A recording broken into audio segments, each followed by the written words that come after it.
Ladies and gentlemen, we are live. What is going on? Welcome to my biggest review of the year. Thank you all for joining me for my WrestleMania 35 review. 2 days removed from the grandest stage of them all. Of course, I was in attendance section 126 at MetLife Stadium for my second ever WrestleMania. So I want to say thank you all for being patient. As you know, I just made it back to Pittsburgh today, and it's great to be back up here for my WrestleMania 35 review. I had a phenomenal time at MetLife Stadium and in New York City with all the sights and sounds, the environs, the wrestling fans from around the world. There is truly nothing like going to a WrestleMania. And I have to say, if you guys have never went to one out there, those of you watching live, I want to say thank you all for tuning in. Be sure to participate in the live chat throughout this entire review. But it was a great trip, and be sure to check out my 2 live reaction videos, live reactions from MetLife Stadium for Daniel Bryan, Kofi Kingston. Incredible match that I can't wait to talk about. And then, of course, my live reactions from the Raw after WrestleMania. And I got a ton of great content also coming up to this channel. Hopefully later on in the week, going to be getting my WrestleMania vlog up here, so I do apologize for the hoarse nature in my voice. But that's what happens when you're screaming the entire weekend. So WrestleMania weekend was a success, and I thought this was a pretty good WrestleMania, despite the show being 7 hours in length, and I was in my seat for the entire 7 hours of this show. But I have to say, I thought it was totally worth it, and I got something pretty cool to show you guys this during this review. So let's get into my thoughts on WrestleMania 35. So we kick things off here with our first match, and it was for the Cruiserweight Championship. And this is one thing that I got from WrestleMania. So during this review, you're going to be seeing these nice little graphics here. Got these at WrestleMania Access. So we had Buddy Murphy defending his Cruiserweight Championship versus Tony Nese. And as far as this match goes, I thought this was pretty good stuff here. A great way to open the kickoff show portion of WrestleMania. And as I predicted here, Tony Nese was victorious. He hit a German suplex in the corner, followed by the running Nese for the win. And now that Buddy Murphy here has dropped the Cruiserweight Championship, I could easily see him moving, and predict that he will move over to Raw or SmackDown next week in the Superstar Shakeup. But I thought these two went out there and a nice athletic contest here, get some good back and forth action between the Cruiserweights. And, you know, pretty good way to start the kickoff portion of the WrestleMania show. So good stuff right here. Let's move on here to the next match on the WrestleMania card here. We had the Women's Battle Royale. All right, number of women in this Battle Royale, and I'm not even sure if should be a graphic in this collection here. I see the Andre the Giant, but I'm not seeing one for the women. Very odd. But anyways, the list of participants that were in this WrestleMania Women's Battle Royale included Nikki Cross. We also had Naomi. Likewise, we also had, in order of elimination, first was Almas Maria Kanellis, Nikki Cross, Candice LeRae, Naomi, Ember Moon, Lana, Kairi Sane, Ruby Riott, Liv Morgan, Zelina Vega, Dana Brooke, Mandy Rose, Mickie James, Sonya Deville. Came down to Asuka, Sarah Logan, and Carmella. And when Sarah Logan threw out Asuka, I was like, what? Are you kidding me? Sarah Logan's going to win this Battle Royale, but then Carmella got back in there, eliminated Naomi to win the Battle Royale, which actually got a nice pop from the crowd. So the Princess of Staten Island victorious at WrestleMania. So I thought it was decent. You know, it was what it was. We then had the annual Andre the Giant. Oh, so they put both on one. So there you go. The Andre the Giant Memorial Battle Royale. And this was what it was. Didn't really care for this at all. I was just happy that Braun Strowman won, even though it came down to him and the 2 SNL goofs, who I thought, oh my God, if they eliminate Braun Strowman, I'm just going to freaking just laugh. Because I knew it was a joke going in, but I'm like, if they have the SNL guys win, And it's like, oh my God. So in order of elimination here, we had Curtis Axel thrown out first, then Lindsay Dorado, Tyler Breeze, EC3, Shelton Benjamin, Bo Dallas, Heath Slater, Titus O'Neil, Noe Jose, Carl Anderson, Rhino, Bobby Roode, Graham Metlife, Kalisto, Chad Gable, Connor, Victor, Luke Gallows, Otis Tucker, Jinder Mahal. It was nice to see Luke Harper in there. Ali, Paulo Cruz, Andrade, Matt Hardy, Jeff Hardy, Michael Che, Colin Jost, and Braun Strowman is your winner. So that was what it was. We then had this match, which was not announced until very late. Raw Tag Team Championships. Now, I did not see this match because I was going to get a pretzel and a beer, and that took about 20 to 25 minutes because lines at MetLife were crazy. For the Raw Tag Team Championships, we had the Revival versus Kurt Hawkins and Zack Ryder, who beat the Revival. Kurt Hawkins rolled up Dawson for the win, and we have Hawkins and Ryder, who successfully retained their titles, on Raw the next night as well. So they are your new Raw Tag Team Champions. I don't really have much else to say about this match because I did not see this match. So that was the pre-show in a nutshell. Now let's get into the main card itself of WrestleMania 35. So we had the fireworks, the pyro, America the Beautiful. We had helicopter flyover. It was stunning. So we had our first match here.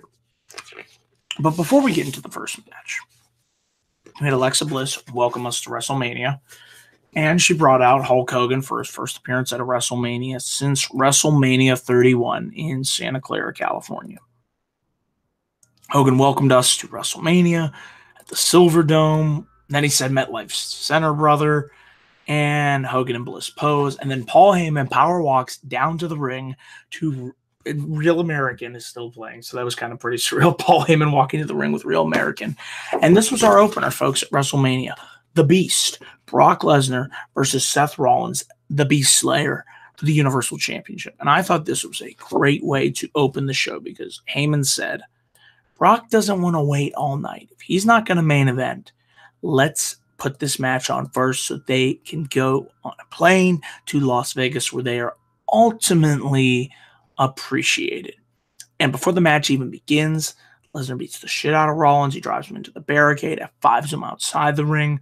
Lesnar tosses Rollins over the commentary desk. Bell didn't even ring yet, and Rollins is just getting his ass kicked. Eventually, Lesnar slams Rollins on the commentary desk. Finally, the match gets going here. Lesnar German suplexes Rollins. Hits him again with a suplex. So Rollins is being taken to Suplex City, and it looked painful. However, as Rollins is able to get out of an F5 counter, pushes Lesnar into the ref, hits the low blow on the Beast. 3 curb stomps later, Seth freaking Rollins burns down Suplex City and becomes your new Universal Champion. I love this. I thought it was a good match. I thought it was a good way to kick off WrestleMania with a hot opener. And Seth Rollins, new Universal Champion. What more could you want? So there you go. This match right here, I had to go back and rewatch because Randy Orton versus AJ Styles, which I thought was a good match. Little issue at WrestleMania. There was a light right in my eyes for this match. And we chanted, turn the lights off, because I could not see literally what was going on in the ring for this match. And it's a shame because I actually went back to watch the match. I couldn't see anything. I thought it was a good match. I thought these two, they didn't have a great match. I thought they had a good match here at WrestleMania. But Styles Orton, it's a shame because the lighting affected a good portion of MetLife Stadium. They finally shut the lights off. But it's like something like that, and I've heard it's happened before at WrestleMania. That is not right. It needs to be fixed going into the near future. You do not need to be shining lights into our eyes. I paid good money for my tickets. So I'm just like, I better not be staring at a light for the rest of the show. And thank God I didn't. But it had me worried there for a little bit. Styles Orton, I thought there was some nice, good back and forth action here. Nice fake out when Orton tried to hit the RKO, but AJ didn't go right into it. Styles hit the 450 springboard on Orton for a kick out. Styles kicked out of the RKO, so that was a nice another kick out there. Styles hit the Pele kick, sent Orton careening to the outside, hit the phenomenal forearm on the outside, and the phenomenal forearm for the win inside of the ring. So I thought a good match, not a great match, but I thought it was a good match between these two. We then had Lacey Evans make her way to the ring. Well, she showed up, didn't really do much of anything, and we move on from there. I enjoyed this match. The Usos defending their SmackDown Tag Team Championships versus Shinsuke Nakamura and Rusev versus The Bar versus Ricochet and Aleister Black. I thought this was a good, solid, I believe it went about 10 minutes and 10 seconds. Probably my favorite spot of the match is Cesaro swinging Ricochet for how many rotations, and Sheamus hits 10 beats on the bottom on every competitor in the match. And towards the end of the match, the Usos get back in there. They dive off the top right into a European uppercut by Cesaro.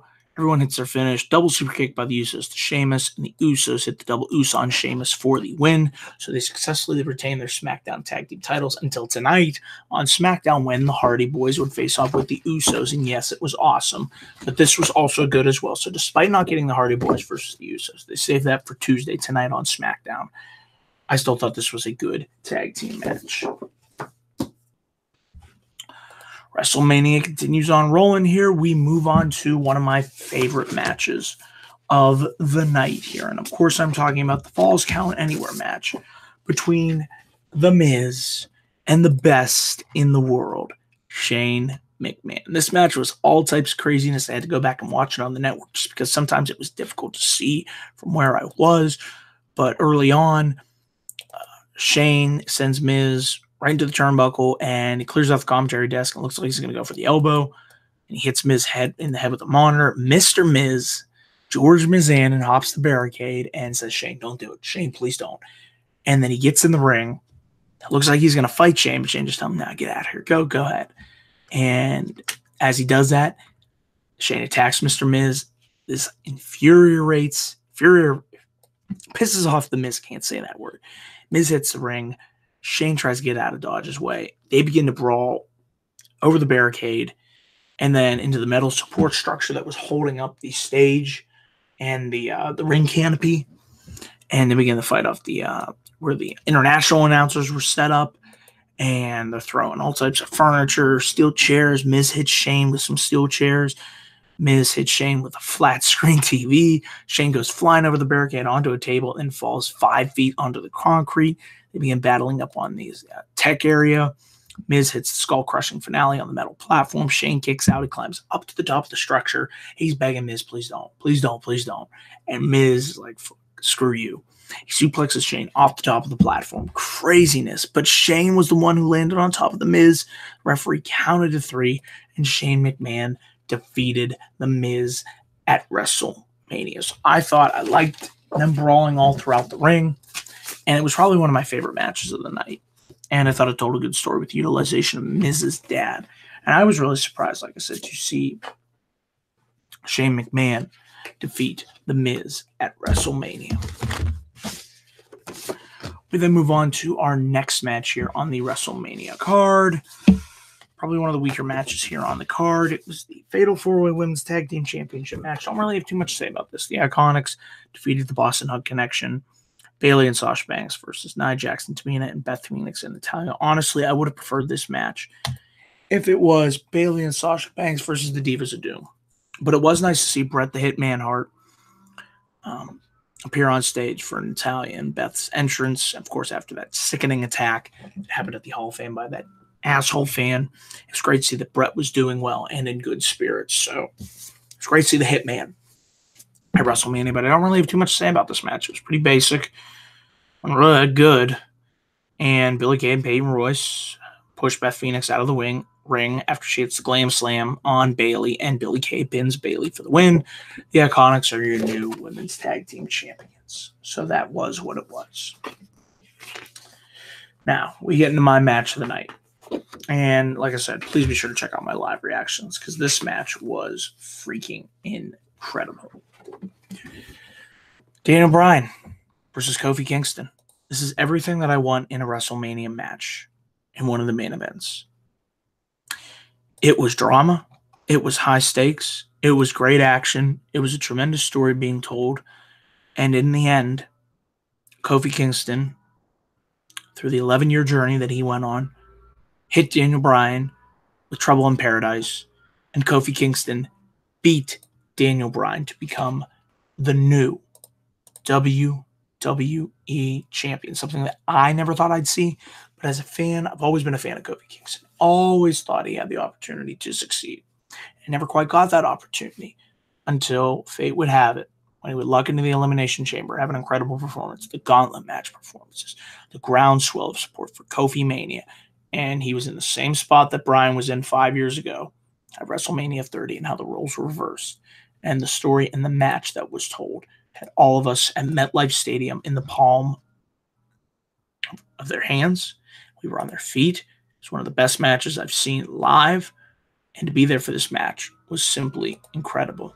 Easily my pick for match of the night. And I can't wait to go back and watch this match, because this was special. Hashtag KofiMania is indeed running wild at WrestleMania 35.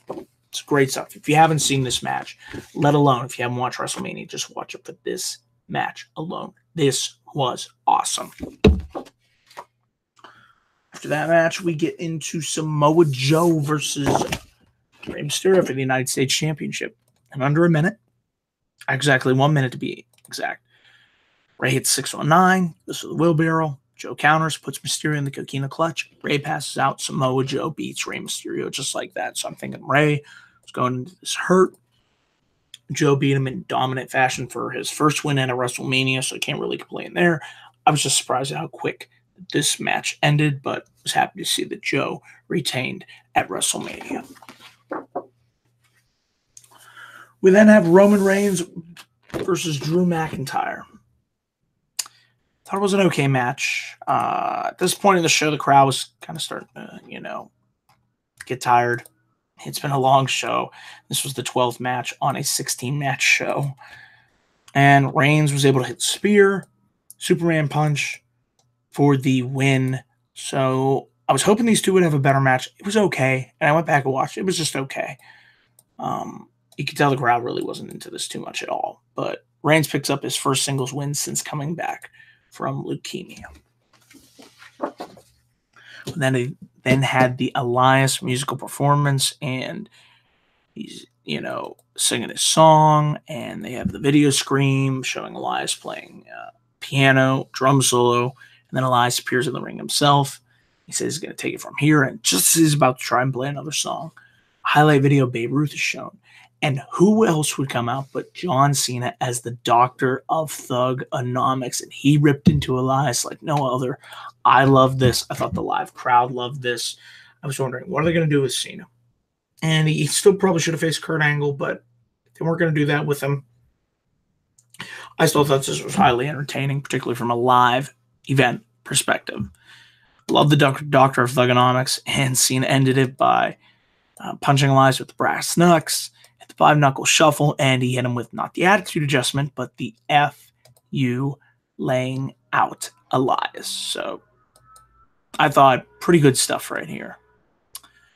We then had the no-holds-barred match between Triple H and Batista.